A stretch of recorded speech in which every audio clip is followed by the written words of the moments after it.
আমার বান্দার কবরে জান্নাতের বিছানা বিছায়া দাও। ওয়া আলবিসুহু মিনাল জান্নাহ, তার শরীরে জান্নাতের পোশাক পরায়া দাও। ওয়াফতাহু লাহু বাবান ইলাল জান্নাহ, তার কবর থেকে জান্নাত পর্যন্ত একটা দরজা খুলে দাও।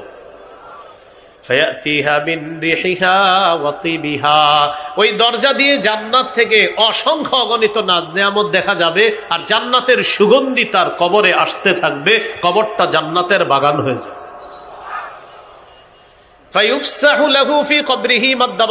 তার কবরের মধ্যে নজর যেই পরিমাণ যাবে, চারদিকে এই পরিমাণ পর্যন্ত কবরটা চারদিকে প্রশস্ত করে দেওয়া হবে। কবরের জগৎটা তার দৃষ্টির শেষ সীমানা পর্যন্ত প্রশস্ত করে দেওয়া হবে। আর ওয়ায়াতানাওয়ারু লাহু, কবর আলোকিত হয়ে যাবে। কবর কি হবে? এই জন্য মোমবাতি টুমবাতি জ্বালানো দরকার নেই।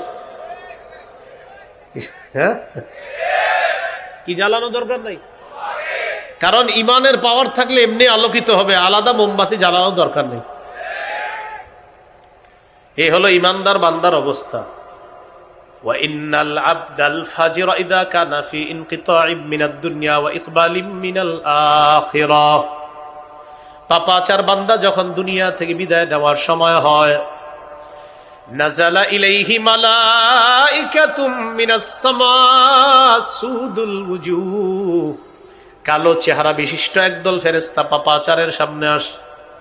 মাআহুমুল মাসু, সালার বস্তা থাকবে, সালার চট থাকবে সাথে। সুম্মা ইয়াজিউ ইলাইহি মালাকুল মাউত, তারপর মৃত্যুর ফেরেশতা আসবে। আসার পর তার মাথার কাছে বসবে। দেখলেই বড় ভয়ঙ্কর, মৃত্যুর ফেরেশতাকে ভয়ঙ্কর ভাবে দেখবে। মালাকুল মাউত তাকে ডেকে বলবে, আইয়াতুহান নাফসুল খাবিসা, হে খারাপ আত্মা, উখরুজি ইলা